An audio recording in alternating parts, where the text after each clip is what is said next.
In a quiet corner of the galaxy, far from human territory, an encrypted signal traveled silently through space. It wasn't loud or flashy, just a faint pulse that repeated every few hours. To most civilizations, it would have gone unnoticed, but to those who knew how to listen, it was a whisper of something important. Jason Morrow had spent years chasing whispers like this one. He wasn't born for deep space missions. He grew up on Earth, where life was predictable and safe. But when humanity started venturing into the stars, Jason found himself drawn to the unknown. His sharp mind and knack for solving puzzles made him invaluable to Earth's intelligence agencies. Now, years later, he sat alone in his small scout ship, staring at the blinking data stream on his console. The signal had been bouncing around the fringe systems for months. At first, Jason thought it might be junk, a leftover transmission from some forgotten alien civilization. But as he analyzed it, he realized it was more than that. The encryption was complex, layered with patterns that suggested deliberate design. Whoever sent it wanted only certain people or beings to hear it. After weeks of work, Jason finally cracked the code. What he saw next made his blood run cold. The message contained an invitation, written in multiple languages, including ones used by species humanity had never even met. It called itself the Symposium of Ascension and promised knowledge beyond imagination. The topic? Biological obsolescence and planetary culling. Jason frowned. Those were fancy words, but their meaning was clear. Someone out there wanted to talk about getting rid of entire species. And judging by the tone of the message, humans might be on the agenda. He leaned back in his chair, rubbing his temples. This wasn't just another mission. If he ignored the signal, nothing good would come of it. But if he followed it, well, that came with risks of its own. For starters, he'd need to blend in with whatever aliens showed up.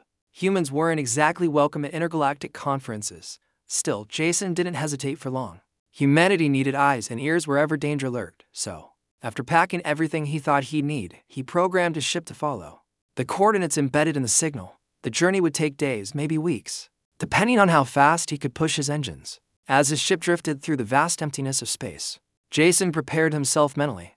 He reviewed files on known alien races, memorized their customs, and practiced mimicking their body language using a holographic simulator. He also donned a special suit designed to mimic alien physiology.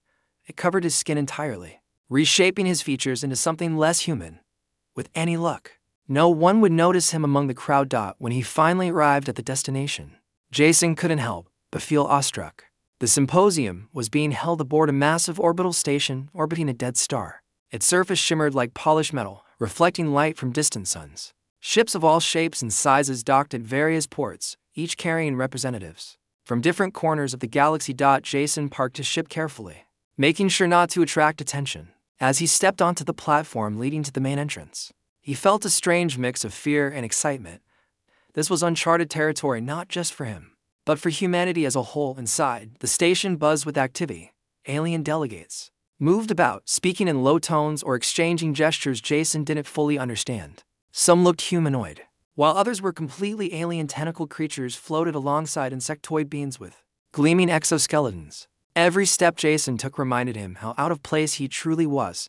Despite his nerves, Jason kept moving forward.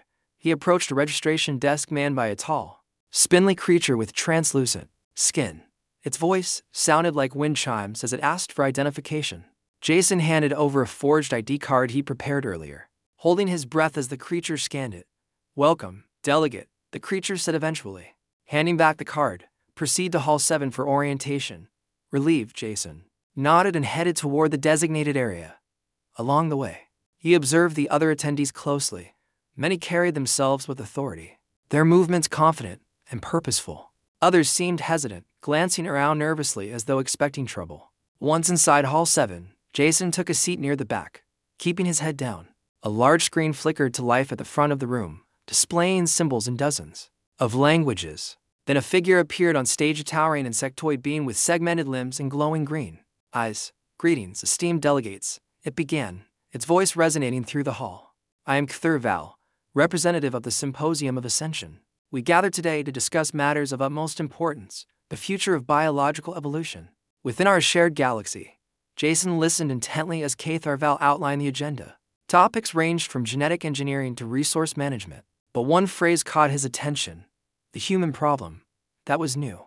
Jason hadn't seen anything about humans in the initial invitation. "Cathar, Val continued, explaining that humanity's rapid expansion posed a threat to galactic stability. They bred too quickly, consumed too much, and adapted unpredictably.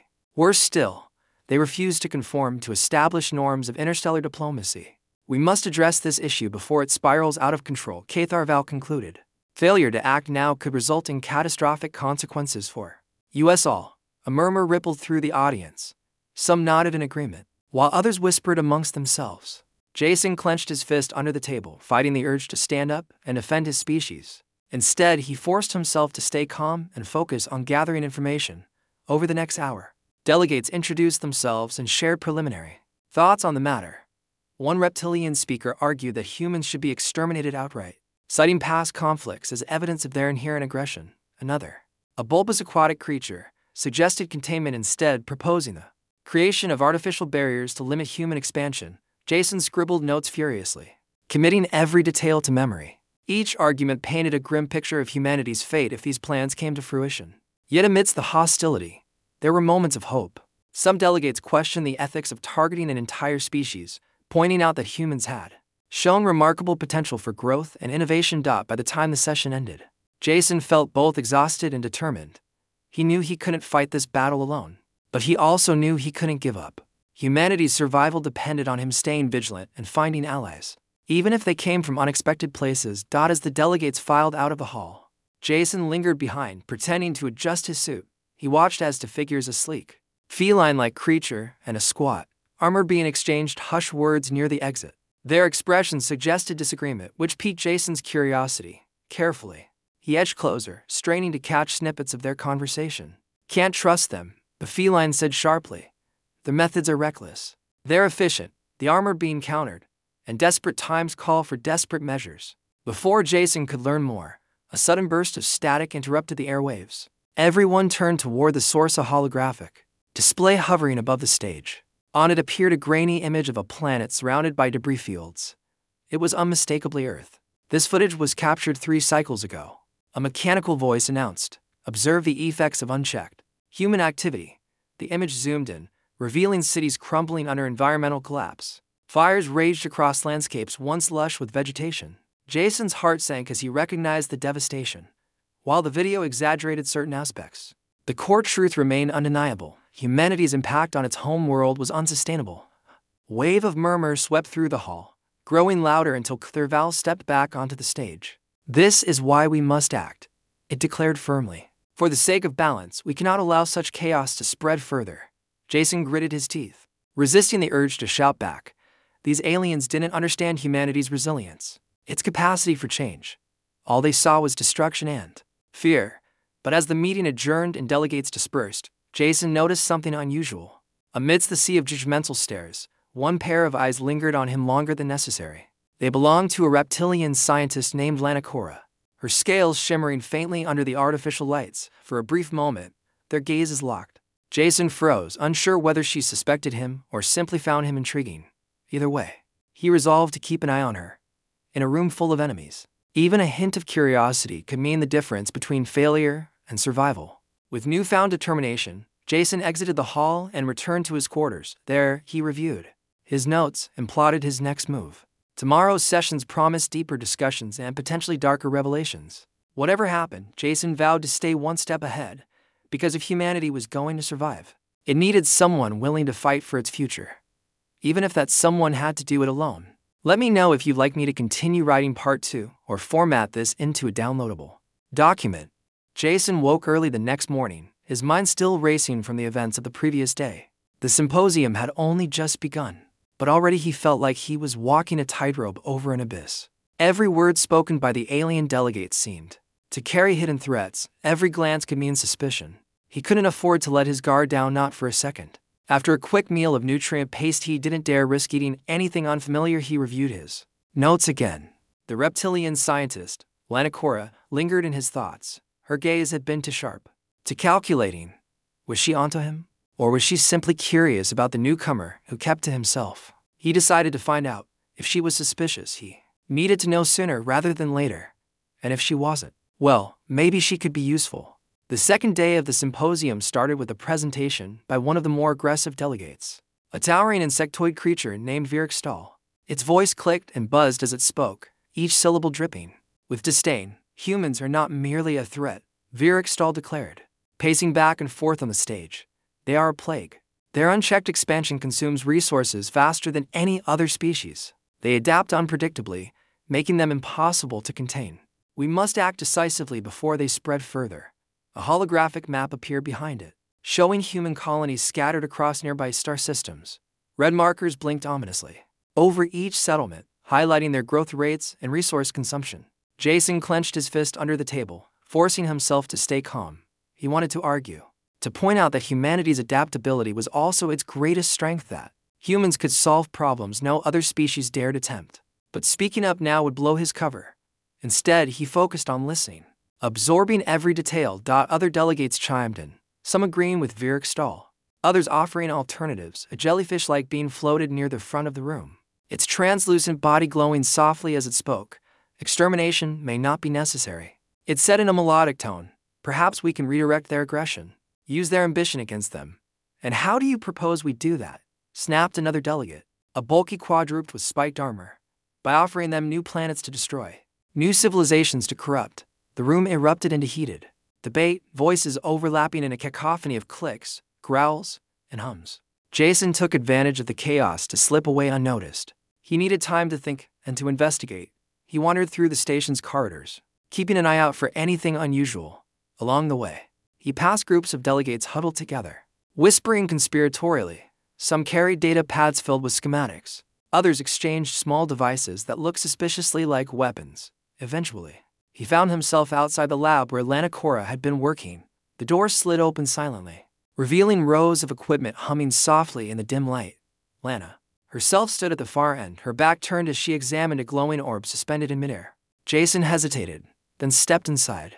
Dr. Cora, he asked cautiously, using the alias listed on his forged ID. She turned sharply, her golden eyes narrowing as she studied him. Delegate Zoran, she said coolly, referring to the name he'd given during registration. What brings you here? I wanted to ask about your research, Jason replied, improvising quickly. Your presentation yesterday intrigued me. Lana tilted her head, clearly skeptical. You're interested in xenobiology? Yes, Jason lied smoothly. I've always been fascinated by how different species evolve. Your work seems groundbreaking. For a moment, she didn't respond. Then, slowly, her expression softened. Very well, she said, gesturing toward the orb. This is a prototype neural dampener. It disrupts higher brain functions without causing permanent damage. Useful for crowd control or interrogation. Jason nodded, pretending to study the device closely. In truth, his mind was racing. Neural dampeners weren't exactly subtle tools. If these aliens planned to use them on humans, the implications were terrifying. And what happens when someone resists? He asked casually. They don't, Lana replied flatly. Resistance requires conscious thought. This removes that ability entirely. Her tone sent a chill down Jason's spine. She wasn't boasting or bragging, just stating facts, as though discussing weather patterns or crop yields. To her, this was science, not cruelty. Before he could press further, the door slid open again. A pair of insectoid guards entered, their mandibles clicking impatiently. Dr. Cora, you're needed in Hall 3. One of them announced. Lana gave Jason a final, piercing look before following them out. As the door closed behind her, Jason exhaled deeply. That conversation had been risky, but it had also been enlightening. Whatever Lana Cora's role in all this, she wasn't naive. She understood the stakes and she didn't seem particularly conflicted about them. Determined to learn more, Jason spent the rest of the afternoon exploring restricted areas of the station. Using a stolen access code, he slipped into maintenance tunnels and service corridors, avoiding detection as he searched for clues. Eventually, he stumbled upon a secure data core tucked away in a secluded chamber. The core was heavily encrypted, but Jason had come prepared. Pulling out a handheld hacking device, he connected it to the terminal and began decrypting the files. Lines of text scrolled across the screen, detailing plans for biological weapons, propaganda campaigns, and covert operations targeting human colonies. One file caught his attention immediately. It described a virus designed to target human DNA, specifically rendering entire populations sterile within months. Another outlined a misinformation campaign aimed at sowing distrust among Earth's governments, weakening their defenses from within. Jason copied everything onto a portable drive, knowing he'd need proof to expose these plans back home. But as he worked, A sudden noise startled him, a soft clink of metal against metal. He spun around, heart pounding, only to see Lana Cora standing in the doorway. "You're persistent," she said, her voice low and measured. "I'll give you that." Jason froze, unsure whether to run or fight. But Lana didn't move to attack. Instead, she stepped closer, her golden eyes gleaming in the dim light. "Who are you really?" she asked. For a moment, Jason considered lying again.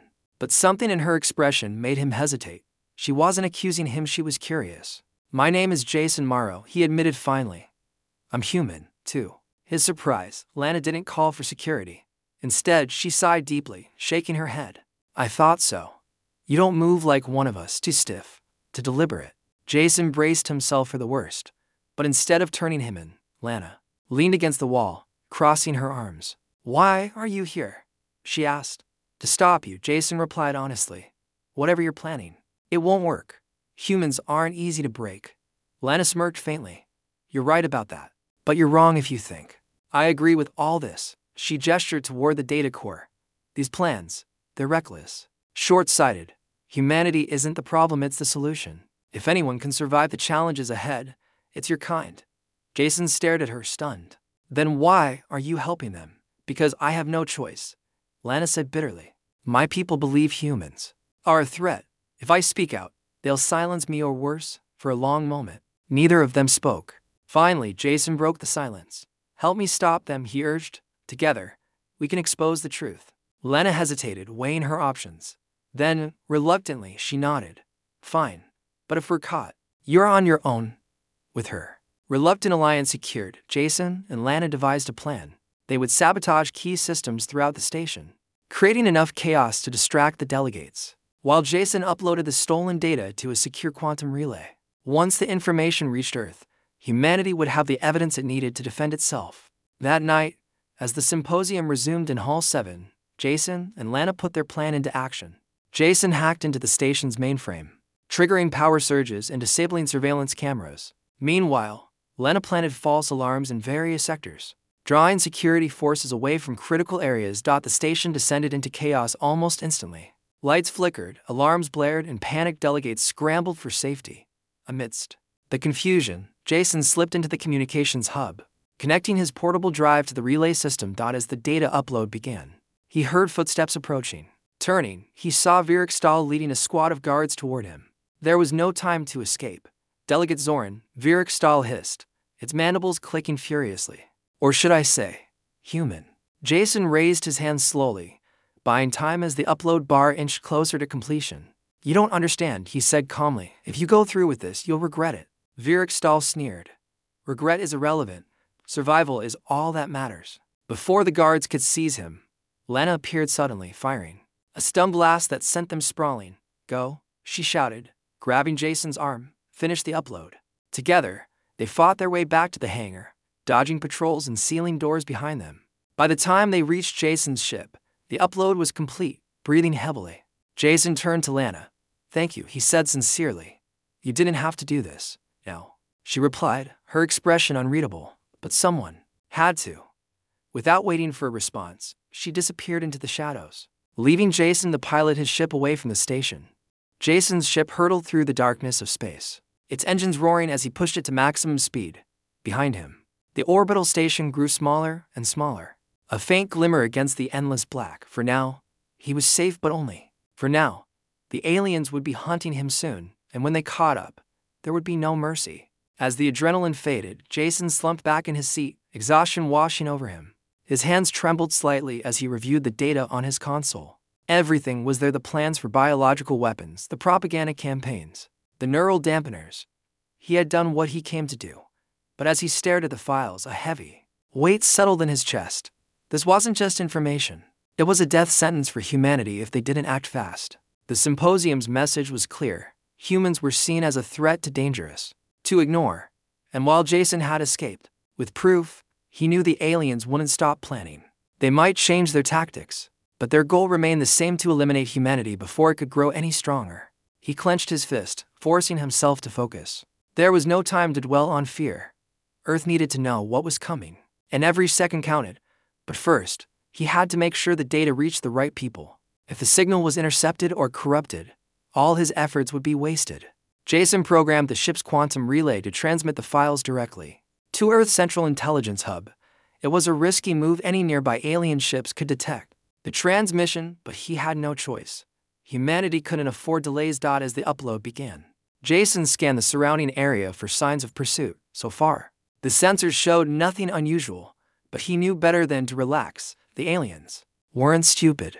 They'd send scouts after him, maybe even set traps along his escape route. His thoughts drifted briefly to Lanakora. She had risked everything to help him, and for reasons he still didn't fully understand. Was she truly sympathetic to humanity's plight, or did she have her own agenda? Either way, her actions had saved his life and possibly the lives of billions back on Earth. Jason shook his head, pushing those questions aside. He couldn't afford distractions. Right now, survival was his top priority. Hours passed, and the ship's systems hummed steadily as the data continued to upload. Jason monitored the process closely, keeping one eye on the radar. Just as the progress bar neared completion, a red warning flashed across the screen. Proximity alert, the ship's AI announced in a calm, mechanical voice. Multiple vessels approaching from Sector 7. Jason's heart sank. He turned to the viewport and saw them, a squadron of sleek, angular ships emerging from the void. Their designs were unmistakably alien, each one bristling with weapons and sensors. They were here for him, damn it, Jason muttered under his breath. He slammed his hand on the console, activating the ship's stealth mode. The hull shimmered briefly as cloaking technology engaged, masking his position from visual and radar detection. But cloaking alone wouldn't be enough. These ships were faster, more advanced. They'd find him eventually. Thinking quickly, Jason plotted a course toward a nearby asteroid field. It was a gamble. The debris could damage his ship, but it was also his best chance to lose the pursuers. With a flick of his wrist, he activated the thrusters, sending the ship hurtling toward the jagged rocks behind him. The alien ships adjusted their trajectories, closing the gap. Energy blasts streaked past his ship, lighting up the darkness. Like fireworks, Jason gritted his teeth, weaving between asteroids as explosions rocked the air around him.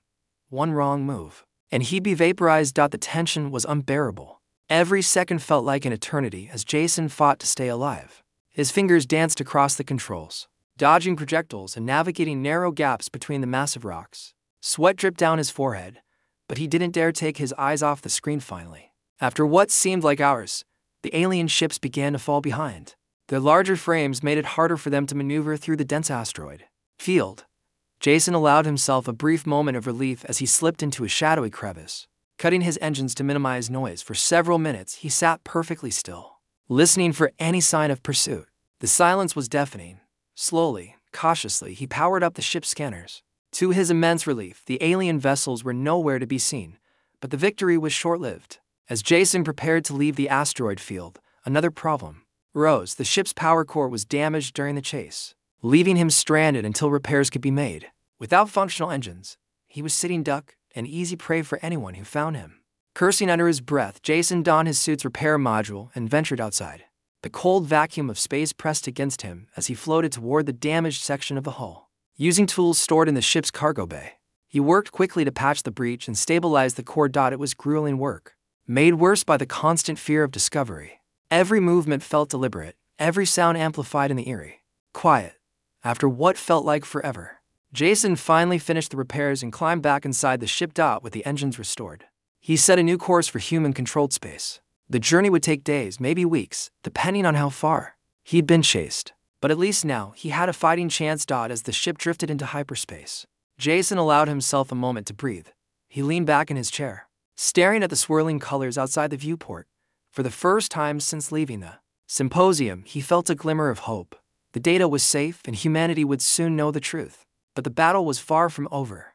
Back on Earth, the intelligence hub received Jason's transmission with a mix of shock and disbelief. Analysts scrambled to decrypt the files, piecing together the horrifying reality of the alien conspiracy. Governments convened emergency meetings, military forces went on high alert, and public announcements warned of potential threats.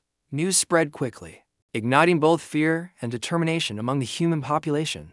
Protests erupted in cities worldwide, demanding action against the alien aggressors. Scientists worked tirelessly to develop countermeasures for the biological weapons described in the stolen data.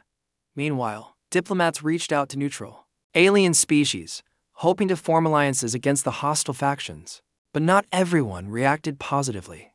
Some fringe groups argued that humanity deserved its fate, blaming greed and environmental destruction for provoking the aliens' wrath. Others dismissed the warnings as fake news, refusing to believe such a threat existed. Amidst the chaos, Jason's name became a symbol of resistance, though his identity remained classified. Rumors of a lone operative infiltrating an alien symposium inspired countless stories of bravery and defiance. People began calling him the Shadow, mysterious figure who stood between humanity and extinction. On board his ship, Jason remained unaware of the impact he'd had. His focus was entirely on surviving the journey home. Days turned into weeks as he navigated treacherous routes and avoided patrols. Along the way, he encountered other human vessels, exchanging supplies and information whenever possible. One such encounter proved particularly valuable. A merchant captain named Clara Hayes recognized Jason's ship from recent broadcast and offered to escort him partway to Earth. Her vessel, though small, was heavily armed and equipped with advanced scanning technology. "You're taking a big risk helping me," Jason said as they traveled side by side. Clara shrugged, a wry smile playing on her lips. "We're all taking risks these days. Besides, someone's got to make sure you get back in one piece." Her confidence was contagious, and for the first time in weeks, Jason felt less alone. Together, they plotted a safer route through contested territories, sharing stories and strategies to pass the time. As they approached the edge of human-controlled space, however, trouble found them once again. A fleet of alien ships appeared on the horizon, blocking their path this time. There was no asteroid field to hide in, no narrow gaps to exploit. They were outnumbered and outgunned. Jason exchanged a grim look with Clara. "Any ideas?" he asked. She grinned. "Despite the odds, just one. Hold on tight." With that, she activated her ship's experimental jump drive, creating a temporary wormhole that pulled both vessels through spacetime. The maneuver was risky, consuming most of their remaining fuel, but it worked. When they emerged on the other side, the alien fleet was gone. Exhausted but triumphant, Jason and Clara parted ways shortly afterward. He thanked her for her help and promised to repay her someday. Then, with renewed determination, he set a final course for Earth. When Jason finally arrived, he was greeted as a hero. Military officials debriefed him extensively, eager to learn everything he knew about the symposium and its participants. Scientists pored over his notes, refining defenses and developing countermeasures, but Jason didn't stick around to bask in the glory. His mission wasn't over, not yet. Humanity still faced countless challenges, and he intended to keep fighting until the very end. Standing on a hill overlooking the sprawling city below, Jason watched as humanity rallied together, united by a common purpose. The road ahead would be difficult, fraught with danger and uncertainty. But as he gazed at the stars above, he felt a spark of hope. Humans were resilient. They adapted. They survived. They thrived. No matter what the universe threw at them, they always found a way. Jason Morrow stood on the hill, staring at the sprawling city below. The lights twinkled like stars against the night sky, a reminder of everything he was fighting to protect. Humanity had rallied quickly after his return, but the sense of urgency was palpable. Military bases buzzed with activity, factories churned out new weapons and defenses, and scientists worked around the clock to counter the alien threats he'd exposed. But Jason knew better than anyone that preparation wasn't enough. The aliens weren't just planning, they were acting. Biological weapons, misinformation campaigns, covert operations, all of it was already underway. Earth's governments might be scrambling to respond, but time was not on their side. As much as he wanted to rest, Jason couldn't afford to slow down. His escape from the symposium had bought humanity some time, but it hadn't stopped the enemy. If anything, it had made them angrier. He needed to stay one step ahead, to anticipate their next move before they struck again. The military assigned him a team of specialist engineers, analysts, and strategists to help track alien activity and develop countermeasures. They set up headquarters in an underground bunker outside the city, far from prying eyes. It was cramped and dimly lit, but it served its purpose from here. Jason coordinated efforts to monitor alien movements and intercept communications.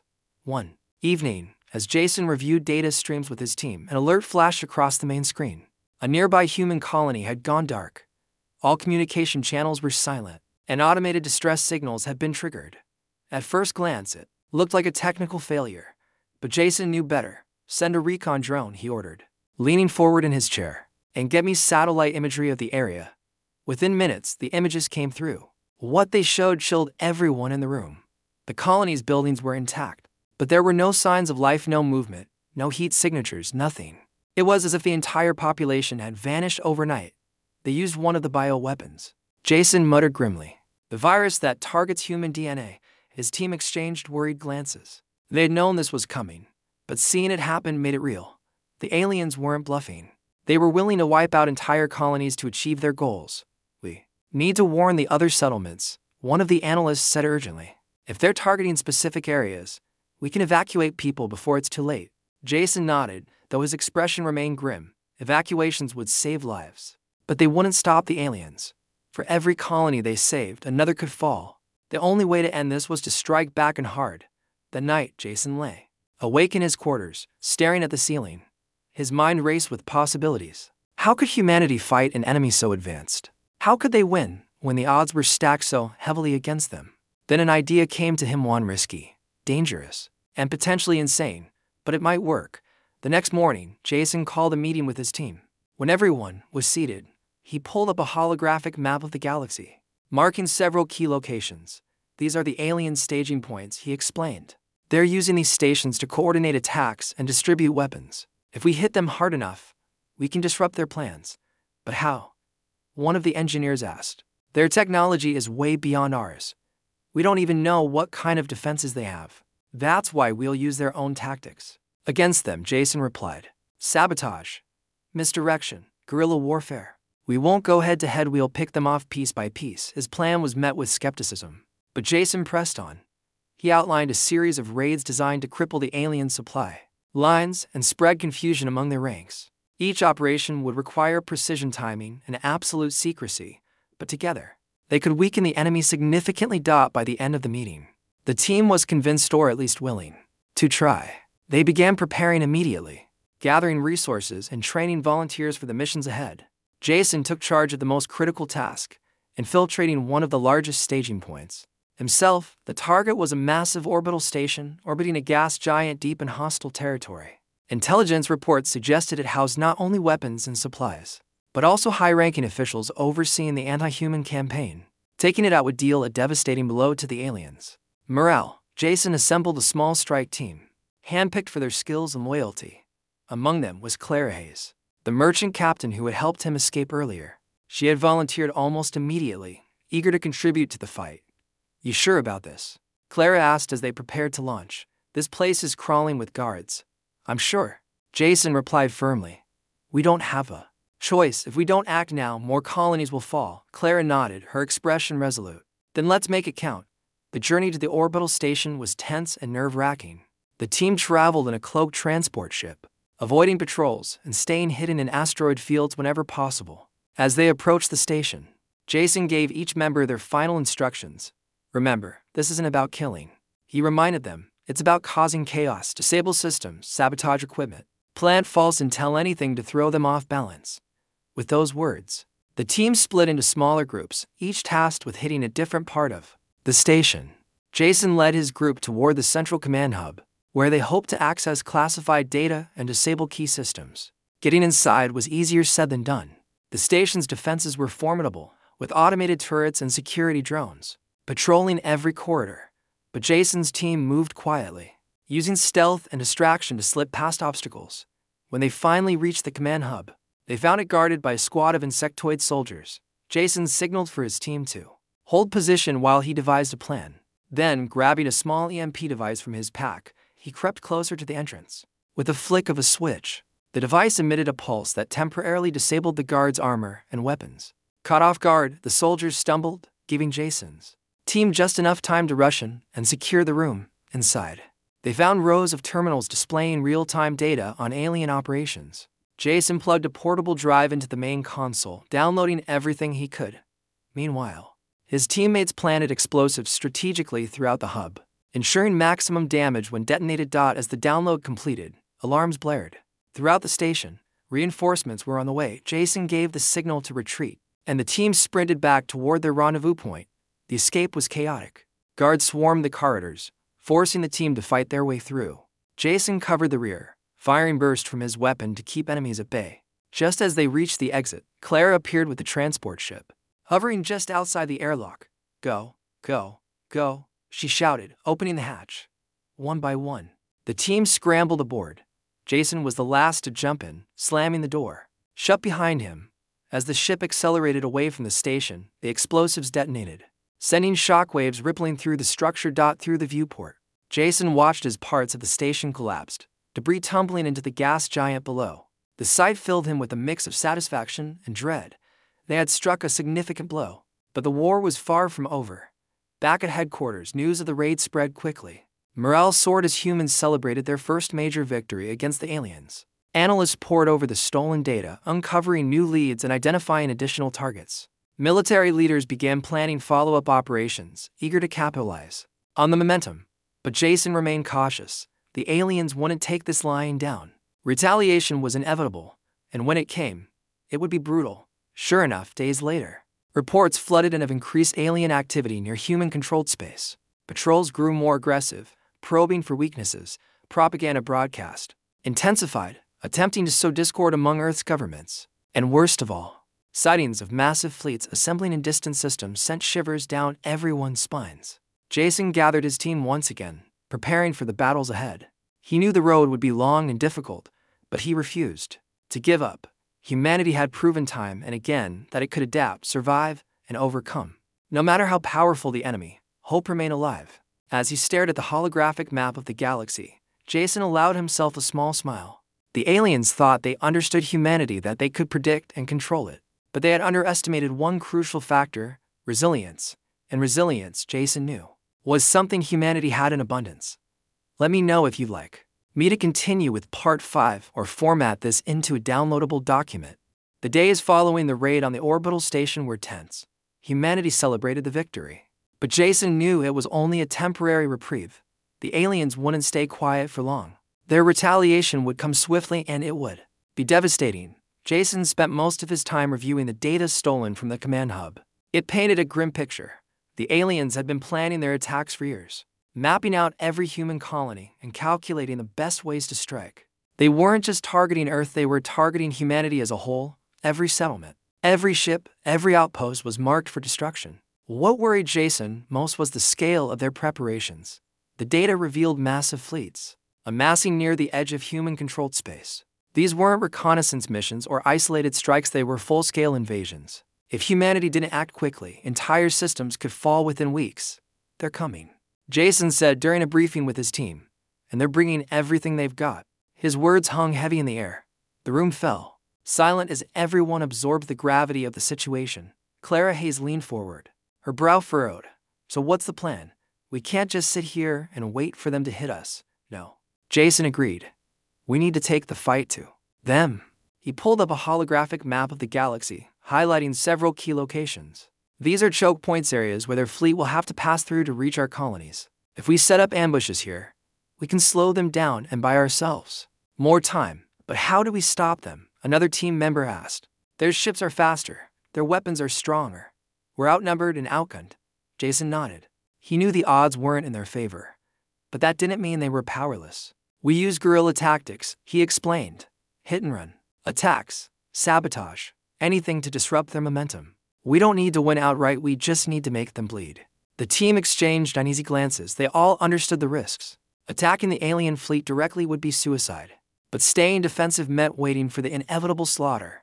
In the end, they had no choice but to trust Jason's instincts. Preparations began immediately. Ships were retrofitted with experimental weapons and cloaking technology. Volunteers poured in from across Earth and its colonies, eager to join the fight. Scientists worked tirelessly to develop countermeasures for the biological weapons described. In the stolen data, Jason took charge of coordinating the ambushes. Each operation required precise timing and absolute secrecy. Even the smallest mistake could doom the entire mission. He divided the team into smaller squads, assigning each one a specific target along the enemy's path. Clara led one of the squads, piloting a modified freighter packed with explosives. Her job was to lure enemy ships into traps, then detonate the charges at close range. It was a dangerous role, but she embraced it without hesitation. You really think this will work? She asked Jason before departing. It has to, he replied. If we can scatter their forces, we stand a chance. As the first wave of ambushes launched, Jason monitored the operations from headquarters. Reports trickled in from across the galaxy, detailing skirmishes and minor victories. Some teams succeeded in disabling enemy ships, others barely escaped. With their lives, but every attack weakened the aliens' advance, forcing them to divert resources and rethink their strategy. Despite these successes, Jason couldn't shake the feeling that something bigger was coming. The aliens hadn't retaliated yet, not fully. They were biding their time, regrouping, and preparing for something catastrophic. Then, one day, a transmission arrived from an unexpected source. Lena Cora. Her voice crackled over the comm channel, low and urgent. Jason, you need to listen carefully. The Cathari are planning a final assault, a coordinated strike against Earth itself. Jason froze, his heart pounding. How do you know? I'm embedded with them now, she admitted. Trust me because I helped expose you. But I've seen their plans. They're mobilizing everything they have. If they succeed, Earth will be wiped out. Jason clenched his fist, struggling to process the news. Earth wasn't just humanity's home, it was the heart of their resistance. Losing it would mean losing everything. Where are they hitting? He demanded. They'll attack through the Soul Rift, Lena replied. It's a narrow corridor. Near the asteroid belt. They expect minimal resistance there. Jason thanked her quickly. Though his mind was already racing, the Soul Rift was heavily fortified, but not enough to withstand an invasion of that size. Reinforcements would take too long to arrive. They needed a new plan and fast, summoning his team. Jason laid out the updated strategy. We focus everything we've got on the Soul Rift, he declared. Every ship, every weapon, every soldier. We hold the line there, no matter what. But what about the other colonies? Someone asked. If we pull all our forces back, they'll be defenseless. I know, Jason said grimly. But if Earth falls, none of that matters. We protect the rift, or we lose everything. The decision weighed heavily on everyone. But there was no time for debate. Orders went out across the galaxy, recalling ships and troops to defend Earth. Civilians were evacuated from nearby settlements, while engineers worked around the clock to fortify the rift. As the days passed, tension mounted. Scouting reports confirmed Lena's warning. The alien fleet was massive, far larger than anything humanity had faced before. Thousands of ships stretched across the stars, blotting out the light of distant suns. When the attack finally came, it was overwhelming. The aliens struck with precision and ferocity, unleashing waves of fighters and bombers to overwhelm Earth's defenses. Explosions lit up the darkness as missiles streaked through space, colliding with shields and hulls alike. Jason led the charge from the front lines, piloting a sleek fighter craft equipped with experimental weaponry. His squadron darted between enemy ships, firing bursts of energy that crippled engines and disabled weapons. Around him, chaos reigned. Ships exploded in fiery bursts, debris scattering like confetti. Despite the odds, humanity held its ground. Pilots sacrificed themselves to protect larger vessels. Engineers patched breaches mid-battle, keeping critical systems online. Soldiers fought hand-to-hand aboard boarding parties, turning captured alien ships into makeshift bases. Through it all, Jason kept moving, pushing deeper into the fray. His goal was simple: reach the flagship. The Cathari commander was there, orchestrating the assault. If Jason could take them out, he might turn the tide of the battle.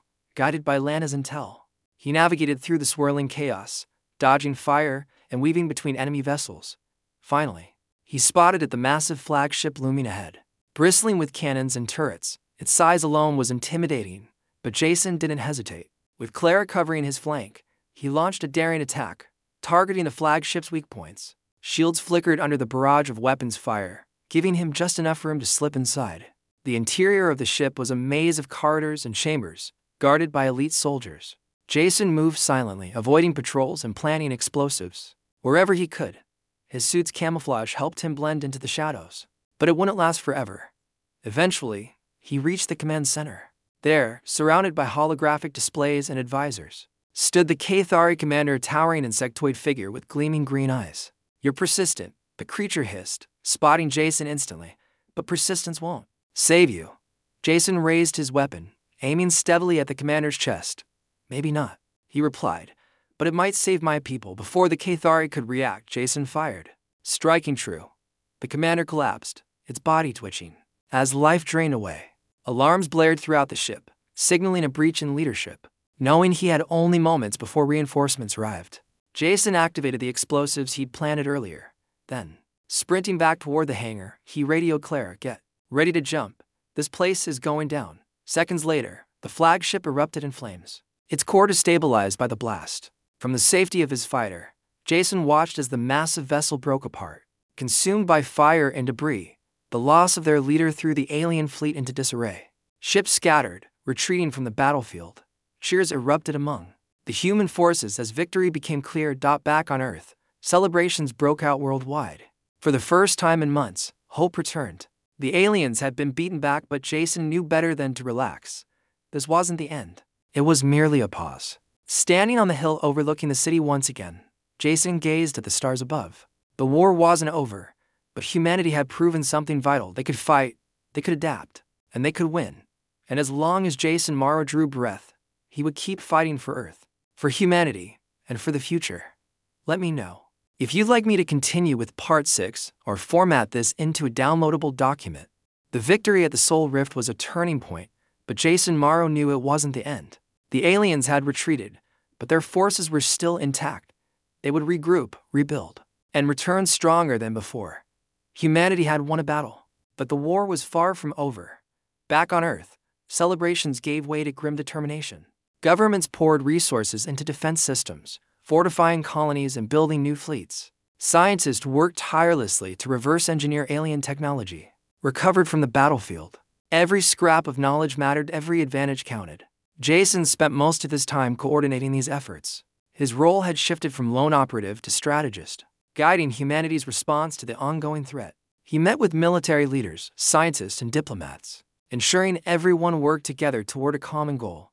But despite the progress, a question lingered in his mind. How could humanity truly win? The aliens were relentless, their resources seemingly endless. Even if Earth held its ground, how long could they endure? The answer came unexpectedly, not from a human, but from Lana Cora. She contacted Jason again, her voice strained and urgent. "There's something you need to know," she began. "The Cathari didn't act alone. They're part of a larger coalition, a network of species united by fear of humanity." Jason frowned. "Fear of us, yes," Lana replied. "They see humans as unpredictable, uncontrollable. Your adaptability terrifies them. They believe that if they don't stop you now, you'll become unstoppable later." Jason processed this silently. It made sense that aliens' actions weren't just about survival. They were about dominance. They couldn't tolerate a species that refused to conform, that defied their rules and challenged their authority. But there's more, Lana continued. The coalition isn't unified. Some factions are wavering. If you can exploit those divisions, you might be able to break them apart. Jason leaned forward, intrigued. How? "There's a summit happening soon," Lana explained. "A meeting of the coalition's leaders. If you can infiltrate it, you might find allies or at least create chaos." It was a risky plan, but Jason didn't hesitate. "Where is it?" "On Xylos Prime," Lana said. "A neutral planet deep in uncharted space. I'll send you the coordinates." After ending the transmission, Jason gathered his team. They had faced impossible odds before, and this mission would be no different. Together, they prepared for one final infiltration, one that could change everything. The journey to Xylos Prime was tense. Jason's ship, disguised as an alien transport vessel, slipped through contested territories undetected. Along the way, he reviewed what little information they had about the summit. The coalition's leaders were powerful, calculating, and ruthless. Convincing even a few of them to side with humanity would be difficult, but not impossible. When they arrived, Xylos Prime looked like a fortress. Towers of black stone rose from the surface, surrounded by energy shields and patrol drones. Security was tight, but Jason had anticipated that. Using forged credentials and advanced camouflage tech, he and his team blended into the crowd of delegates arriving for the summit. Inside the main hall, representatives from dozens of species gathered, their voices overlapping in a cacophony of clicks, growls, and hums. Jason moved carefully, keeping his head down while observing the dynamics between factions. Some argued loudly, others whispered conspiratorially. Tensions ran high, and alliances seemed fragile. Lana Cora appeared shortly after Jason arrived. Her scales shimmered faintly under the artificial lights as she approached him. "You made it," she said quietly. "Good. I owe you one," Jason replied, his tone sincere. "What's the plan?"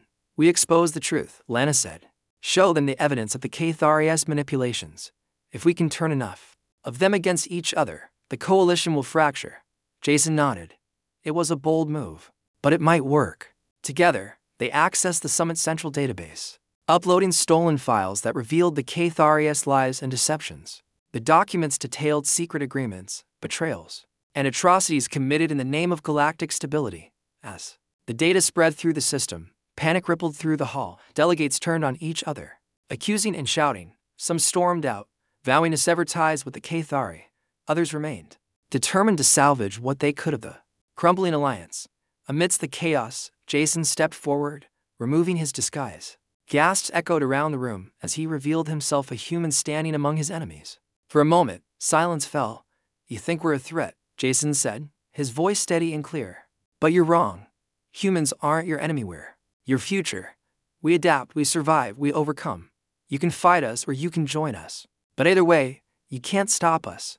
His words hung in the air, defiant and unyielding. Some delegates sneered, dismissing him as arrogant. Others watched him curiously, considering his message. A few even nodded, their expressions thoughtful. Before anyone could respond, alarms blared throughout the hall. The Cathari had discovered the breach and were mobilizing their forces. Guards swarmed the area, weapons drawn. Jason signaled for his team to retreat, knowing their job was done. The escape was chaotic. Jason and his team fought their way through corridors filled with guards and automated defenses. Explosions rocked the facility as sabotage charges, planted earlier, detonated, creating diversions and sealing off pursuit routes. As they reached the hangar, Clara Hayes waited with their ship, engines idling. "Took you long enough," she shouted, opening the hatch. One by one, the team scrambled aboard. Jason was the last to jump in, slamming the door shut behind him. As the ship accelerated away from Xylos Prime, he watched through the viewport as the summit descended into full-blown chaos. The coalition was breaking apart, consumed by infighting and distrust. Back on Earth, news of the summit's collapse spread quickly. The Cathari's influence waned as former allies distanced themselves, unwilling to risk further conflict. Some even offered tentative support to humanity, seeing it as a potential ally rather than an adversary. But Jason didn't celebrate. The galaxy was still dangerous, and old enemies wouldn't disappear overnight. Humanity's survival depended on vigilance and unity. There would always be threats, always be challenges, but now, they had a fighting chance. Standing on the hill overlooking the city once more, Jason gazed at the stars above. The road ahead would be long and uncertain, but hope burned brighter than ever. Humanity had proven its resilience, its strength, its spirit. And as long as that spirit endured, nothing could extinguish it. In the distance, a child laughed, playing beneath the night sky. Jason smiled faintly, reminded of why he fought. For moments like this, for life, for freedom, for the future. And somewhere, in the vast expanse of the galaxy, Lana Cora disappeared into exile, hunted by her own people, but unrepentant. Before vanishing, she left behind a single message for humanity. Greater than you are not the future of this galaxy. You are the storm, and storms, as Jason knew, couldn't be stopped, they could only be weathered.